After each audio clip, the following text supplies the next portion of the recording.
네, 오늘은 51페이지 집회자료의 51페이지 그 하단부터 들어갑니다. 고린도 후서 5장 1절에서 10절인데 마지막 절 10절 보겠습니다. 이는 우리가 다 반드시 그리스도의 심판대 앞에 드러나 각각 선악간에 그 몸으로 행한 것을 따라 받으려 함이라 그랬는데, 이제 교계에서는 이제 이런 말씀에 대해서는 너무 오해가 크지요. 예수님이 십자가에서 우리 대신 심판을 받으셨는데 우리가 왜 또 심판을 받느냐, 이렇게 가르치죠. 근데 이것은 지난 죄를 간과해 주시는 문제와 믿은 날 이후에 이 생에 살면서 구원을 이루는 동안에 범죄를 한 것, 몸으로 행한 것이라고 그랬는데, 이것은 신앙생활을 어떻게 했느냐를 말하는 거예요. 이 문제를 이해를 돕기 위해서 로마서 2장을 다 같이 펴서 같이 2장 1절에서 16절까지 읽겠습니다. 로마서 2장을 다 펴도록 합니다. 그러므로 남을 판단하는 사람아, 누구를 막론하고 네가 핑계하지 못할 것은 남을 판단하는 것으로 네가 너를 정죄함이니 판단하는 네가 같은 일을 행함이니라. 이런 일을 행하는 자에게, 이런 일이라는 남을 판단한, 입으로 남을 판단을 하기를 좋아하는데 사실은 자기도 그 똑같은 짓을 한다 그 말이죠. 이런 일을 행하는 자에게 하나님의 심판이 진리대로 되는 줄 우리가 아노라. 이런 일을 행하는 자를 판단하고도 같은 일을 행하는 사람아, 네가 하나님의 심판을 피할 줄로 생각하느냐? 혹 네가 하나님의 인자하심이 너를 인도하여 회개하게 하심을 알지 못하여 그의 인자하심과 용납하심과 길이 참으심이 풍성함을 멸시하느냐? 다만 네 고집과 회개하지 아니한 마음을 따라 진노의 날 곧 하나님의 의로우신 심판이 나타나는 그날에 임할 진노를 네게 쌓는도다. 하나님께서 각 사람에게 그 행한 대로 보응하시되, 여기 행한 대로 보응하시되 이것은 이제 1장에 나오는 말씀 때문에 그런데, 교계의 이제 지도자로서 남을 강대상에서 함부로 판단하고 심판하는 말을, 설교를 그렇게 하지만 자기가 하는 말을 자기도 범하는 이제 그런 경우를 지금 말하는 거예요. 그래서 다만 네 고집과 회개하지 아니한 마음을 따라 진노의 날 곧 하나님의 의로우신 심판이 나타나는 그날에 임할 진노를 내게 쌓는도다. 이 중에서 가장 중요한 범죄는 신사의 물건을 도적하는 자들이라고 1장에 나왔죠. 그럼 신사의 물건을 도적질한다라는 건 그 사람들이 무슨 신전에 가서 무슨 장발장 그 소설이 나오는 사람처럼 신전 촛대 훔쳐가지고 그것이 범죄가 돼서 평생을 쫓겨다니고 그렇게 한다는 말은 아닐 거 아니야. 사람을 사람의 손으로 지은 신전으로 불러 모아가지고 그 영혼들을 탈취한다 그 말이지. 그런 사람들이 꼭 강대상에서 심판의 말을 함부로 내뱉으면서도 자신도 똑같은 짓을 한다는 거예요. 사실은 이게 안팎이 다른 사람의 경우가 되겠죠. 자, 이게 설교자들이, 선생 노릇하는 사람들이 하나님의 심판대에서는 더 조심해야 될 필요가 있는 이제 그 경고지요. 하나님께서 각 사람에게 그 행한 대로 보응하시되 참고 선을 행하여 영광과 존귀와 썩지 아니함을 구하는 자에게는 영생으로 하시고 오직 당을 지어 진리를 따르지 아니하고 불의를 따르는 자에게는 진노와 분노로 하시리라. 여기 당을 짓는다라는 말은 이게 이단이라고 하는 그 용어가 같은 말인 거예요. 그럼 헤롯 당이니 뭐 발세파니 사두개파니 이런 그 무슨 파 그런 용어가 여기 당을 짓는다고 하는 용어예요. 이것을 성경에서는 이단이라고 그래요. 그러니까 무슨 장로교파가 감리교파 이런 얘기하면 나는 이단이요 그런 말인 거죠 사실은. 악을 행하는 각 사람에게 각 사람의 영에는 환난과 곤고가 있으리라. 이건 영의 심판이죠. 먼저는 유대인에게요 그리고 헬라인에게며 선을 행하는 각 사람에게 영광과 존귀와 평강이 있으리니, 여기서 악을 행하는 것, 선을 행하는 것은 영적인 범죄를 말하는 것이 중심이에요. 먼저는 유대인에게요 그리고 헬라인에게라. 이는 하나님께서 외모로 사람을 취하지 아니하심이라. 이제 이 말은 위선적으로 의롭고 거룩한 채 하지만 사실은 그가 외식하는 행위와 전혀 다른 것을 습관적으로 행하는 사람이라는 건 그 죄성이 그를 조성하고 있다는 뜻이기 때문에 그걸 지적을 하는 말씀이죠. 무릇 이제 중요한 말씀 지금부터 나옵니다. 율법 없이 범죄한 자는, 율법 없이 범죄한 자는이라는 것은 하나님의 율법 말씀을 가르침 받은 적이 없는 모든 혈통적인 이방인들이겠죠. 율법 없이 망하고 무릇 율법이 있고 범죄한 자는, 이건 유대인들이겠죠. 율법으로 말미암아 심판을 받으리라. 유대인들은 뭘로 심판받아요? 율법으로 심판받아요. 하나님 앞에서는 율법을 듣는 자가 의인이 아니요 오직 율법을 행하는 자라야 의롭다 하심을 얻으리니, 율법 없는 이방인이 본성으로 율법의 일을 할 때에는 이 사람은 율법이 없어도 자기가 자기에게 율법이 되나니. 이게 모든 사람은 기본적으로는 그 마음에 율법이 다 주어져 있다는 것이죠. 유대인들은 조문으로 기록해서 주신 율법이 추가로 더 있어서 이중으로 법을 가지고 있는 사람들은 유대인들이고, 이방인들은 마음에 새겨주신 율법만 갖고 있는 거죠. 자, 율법 없는 이방인이 본성으로 율법의 일을 행할 때는 이 사람 율법이 없어도 자기가 자기에게 율법이 되나니, 이런 이들은 자기가 자기에게 율법이 된다는 것은 그 양심의 증거가 곧 법이다 이 말이죠. 율법이다. 되어 그 생각들이 서로 혹은 고발하며 혹은 변명하며 그 마음에 새긴 율법, 이건 굉장히 중요한 말이죠.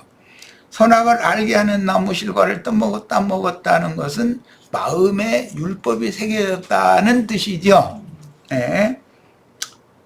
마음에 새긴 율법의 행위를 나타내느니라. 조문의 율법이라는 건 글자로 기록해진 율법이건 유대인들이 받은 것인데, 그들도 마음에 새긴 율법이 있지만 거기에 조문의 율법을 더 받은 거죠. 유대인들은 특징이 곧 나의 복음에 이른 바와 같이 하나님이 예수 그리스도로 말미암아 사람의 은밀한 것을 심판하는 그날이라. 여기에는 기록되지 않은 로마서 이제 저 뒤에 14장 10절 거기까지 가면 나오는 하나님의 심판 때에서 누구나 모든 유대인이든 이방이든 불신자든 신자든 다 심판받는 이제 그런 말씀이 나오는데, 오늘 로마서 5장 10절에서는 믿는 이들에 대한 심판을 말한 거예요. 이는 우리가라는 것은 고린도에 있는 모든 신자들, 바울 사도를 포함하는 거예요. 다 반드시 그리스도의 심판대 앞에 드러나 각각 선악간에 그 몸으로 행한 것을 따라 받으려 함이라. 그럴 때 교회가 받는 심판은 아까 로마서 2장에서 유대인들은 유대인의 율법으로, 율법이 없는 사람들은 양심의 증거를 통해서 마음에 새긴 율법으로 심판을 받는다 그랬어요. 그런데 믿는 이들은 믿음의 법 그리스도 율법으로 심판을 받는 거예요. 그러니까 심판대 앞에서는 세 부류가 심판을 받는데 유대인들은 그들이 받은 율법으로 심판을 받고 믿는 이들은 그리스도 율법인 믿음의 법으로 심판을 받는 거예요. 불신자들은 마음에 새긴 율법으로 심판을 받는 거예요. 그러니까 모든 사람은 심판을 받지 않을 사람은 하나도 없는 거죠. 오늘 우리가 나누는 말씀은 믿는 이들이 그리스도 율법, 믿음의 법으로 심판받는 것을 지금 말씀을 기록한 거예요. 고린도후서 5장 10절.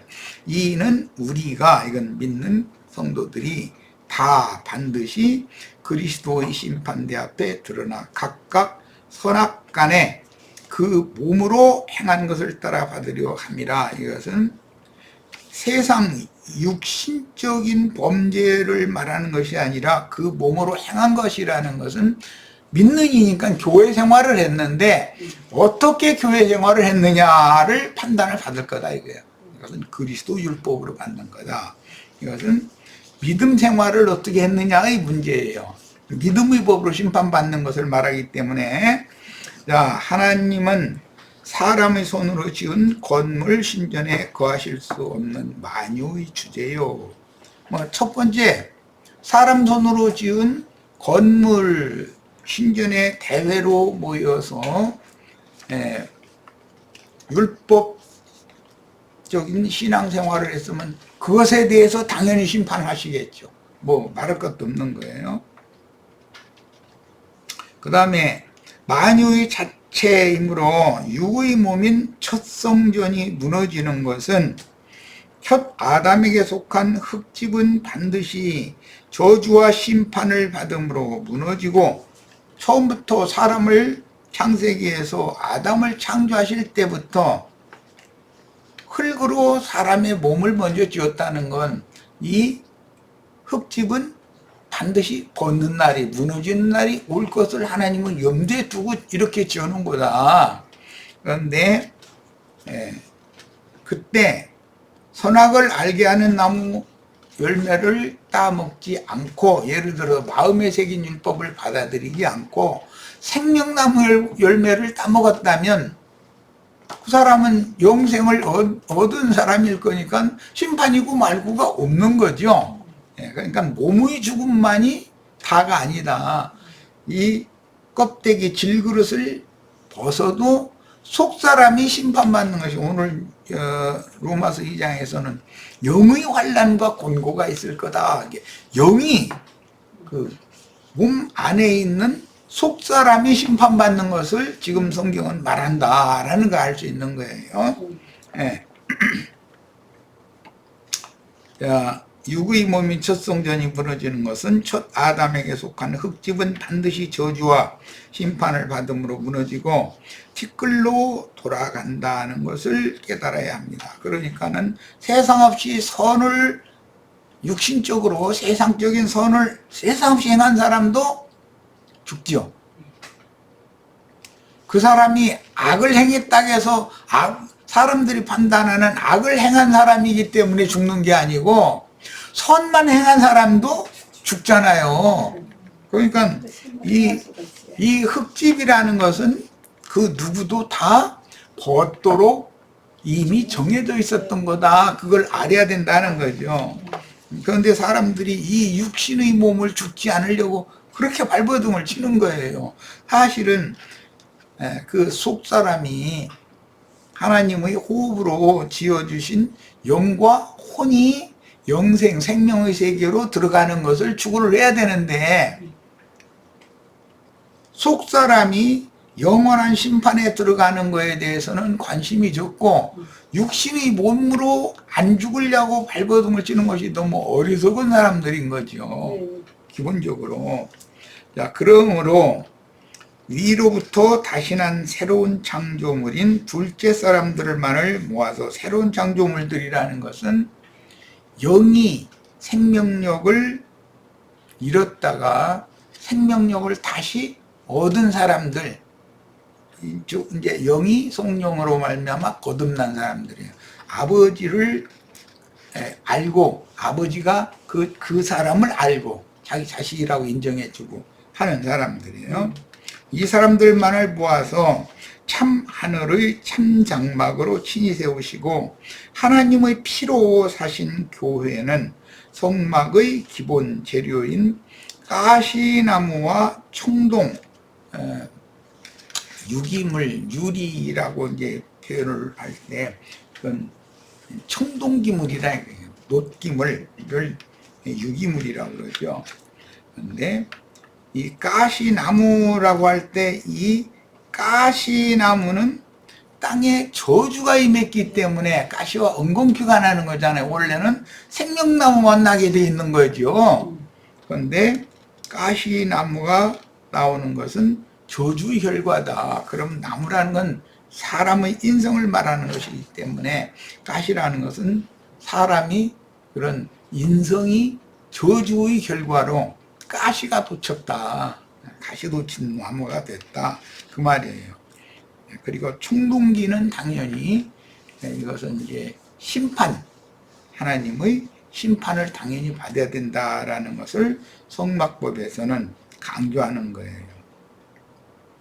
그리고 보석인 은금으로도 상징이 됐는데 나무라는 것은 껍데기지만 속 사람의 그 영혼의 성분은 금이나 은이나 이 청동기로 상징이 되었다. 그러면 이 유기물이라고 하는 것은 육신에 있는 사람이라고 말하는 육적인 혼이다. 육적 자아라는 것은 반드시 심판을 받게 돼 있다. 그 말이에요. 저주받은 땅에서 생명나무 대신 저주로 말미암아 나는 나무가 가시나무다. 그런데 광야의 성막은 시띠나무라는 말이 이제 아카시아 가시나무라는 말인데 그 가시나무인 저주받은 몸은 청동기, 유기물이라고 그러죠. 몸속에 하나님의 숨을 불어넣어 지으신 영은 금으로 상징을 하고 구속받은 사람의 경우 구속받은 영은 금으로 상징하고 이제 마음이라고 하는데 이것은 그리스도의 은혜가 필요한 것이 이제 혼이에요. 이 금과 은 또는 영과 혼의 속사람은 대속물로 드려지고 생명 주는 영이 되신 그리스도의 은혜로 값없이 받은 구속에 근거하여 새 사람들은 새 영과 새 마음을 받은 사람들은 그 말이죠. 하나님의 집으로 세우는 건축자재들이 되었다 이런 말이에요. 세상신 마귀의 나라를 세우는 건축자들은 타락한 인간들이죠. 세상이라는 건 인간들로 말미암아 세상을 구성하는 것이지 그냥 무슨 풀이나 민들레꽃이나 뭐 아카시아 꽃이 그 하나님의 저주를 나타내는 건 아니잖아요. 인간들이 하나님의 저주받은 인간들 속에서나 모든 불순종과 불의와 불법이 나오는 것이지. 아카시아 꽃, 요즘에 아카시아 꽃절인데 민들레 꽃이 무슨 뭐 불법과 불의와 악이 거기서 나오겠어요. 물리적으로 볼 때 아카시아 나무라고 하는 것은 저주받은 인간을 그걸 보면 그 표상이니까 나라는 인간이 저주받은 인간이다라는 걸 알 수 있는 표상이 된다는 말이지. 자, 밖에 있는 그런 사물의 어떤 아카시아 나무가 저주를 받은 것이 아니고 사실은 가시도 친 말, 그런 행동을 하는 사람이 까칠하다 이렇게 말하는데,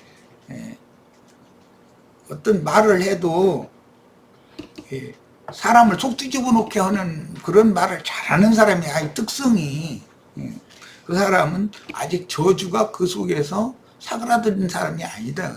이제 그걸 보여주는 거잖아요.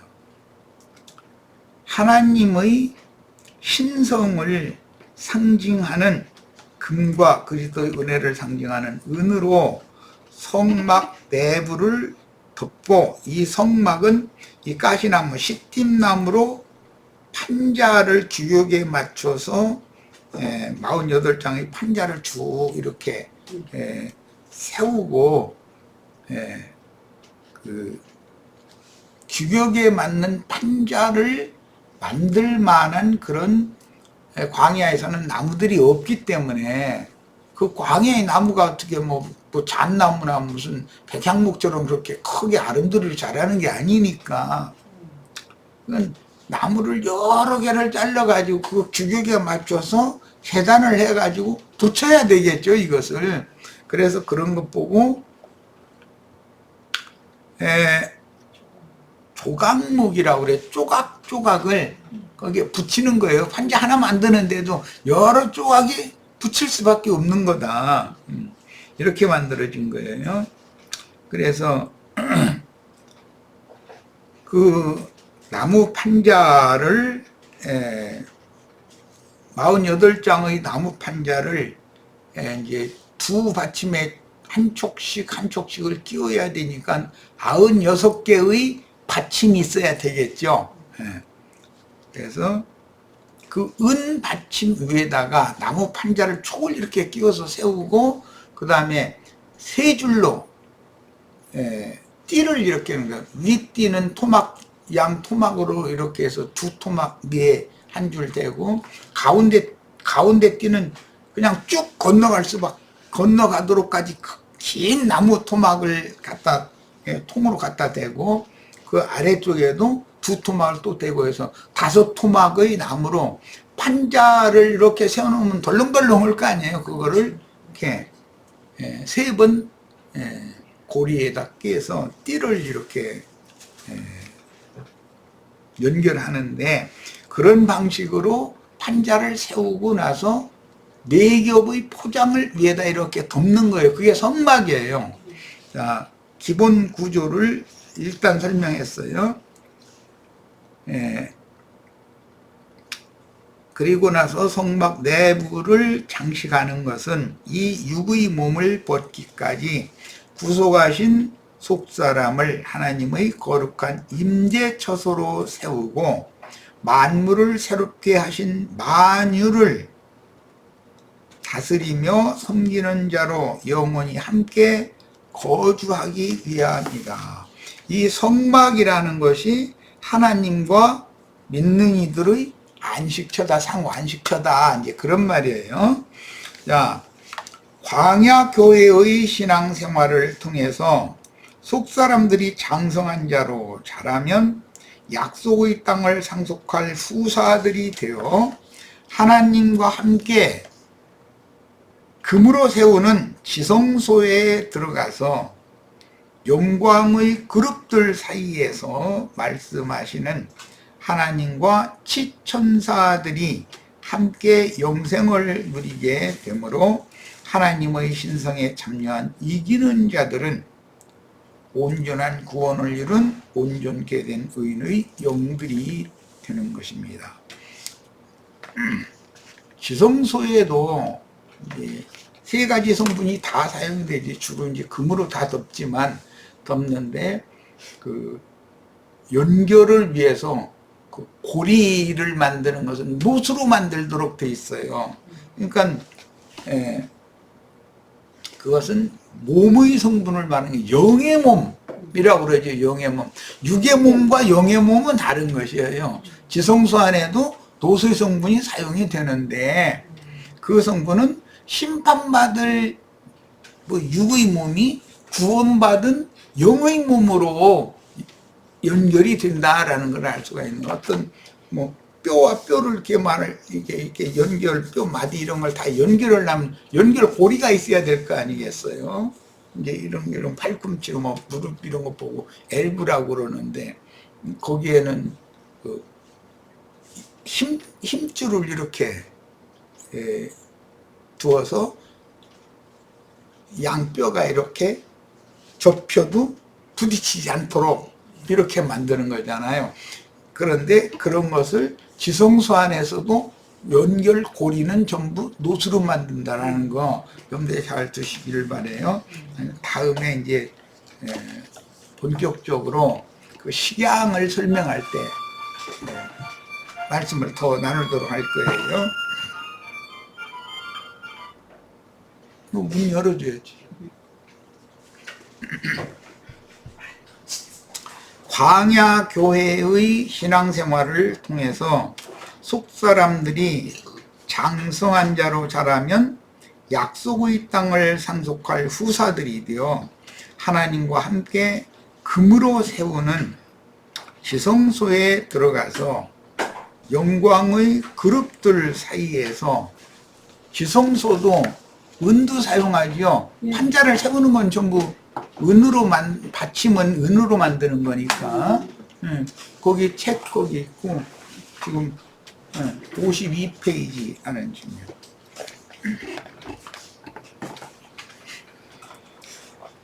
자, 중반 52페이지 중반입니다.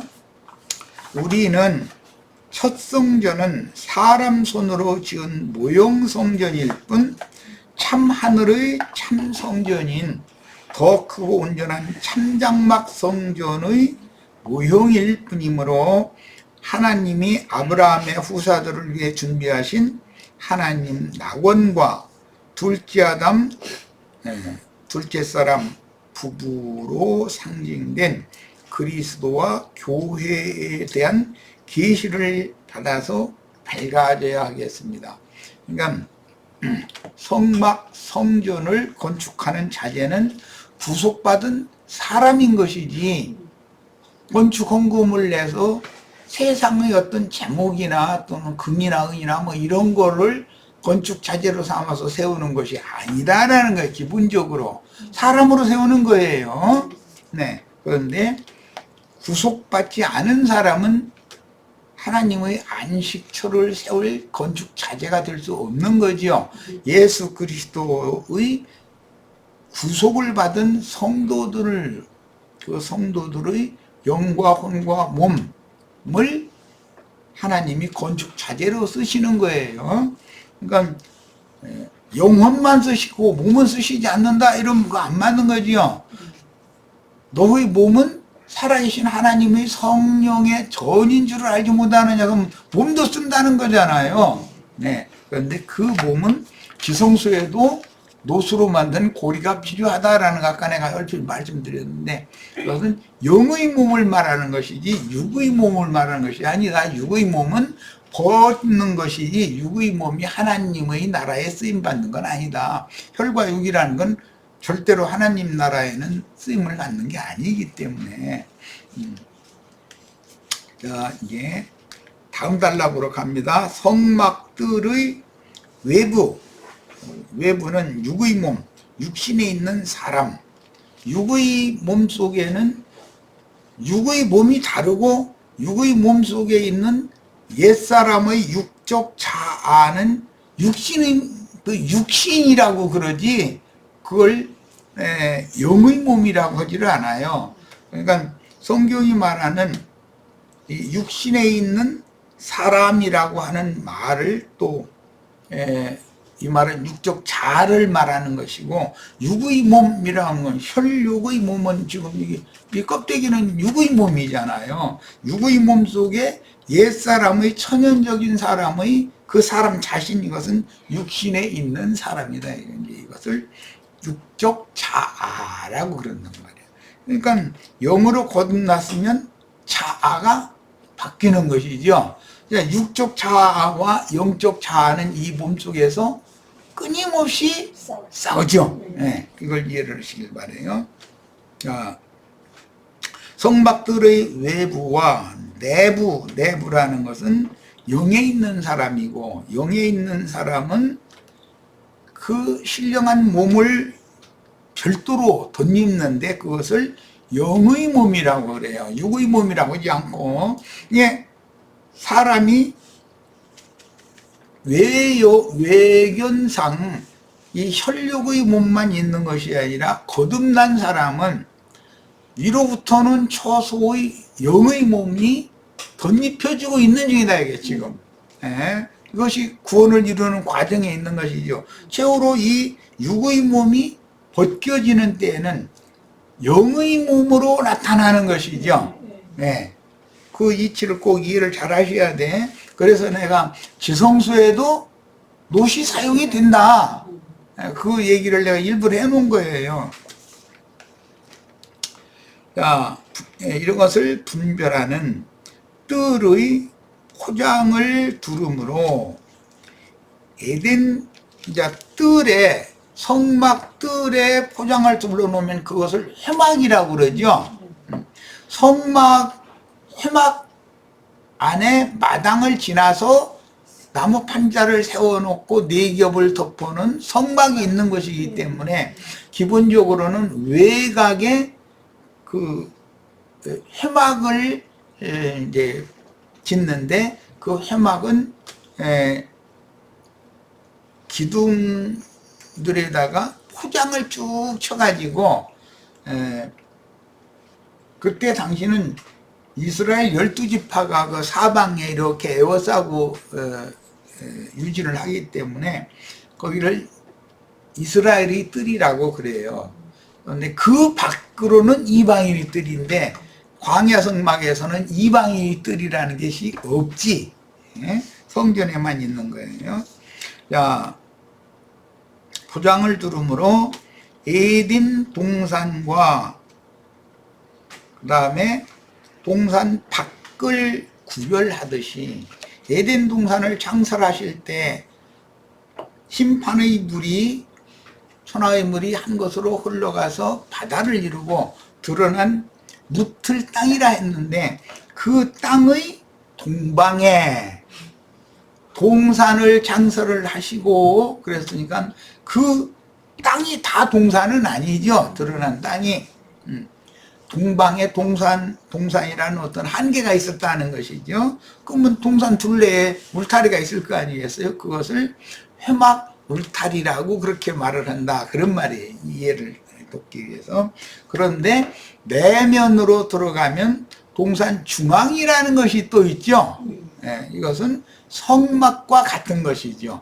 회막이 있으면 회막 안에 성막이 있다. 성막 안에 혼과 영, 지성소와 성소가 있다. 그런 말이에요. 자, 에덴 동산과 동산 밖을 구별하듯이 혈육에 속한 겉사람과 영에 속한 속사람은 분명하게 구별된다.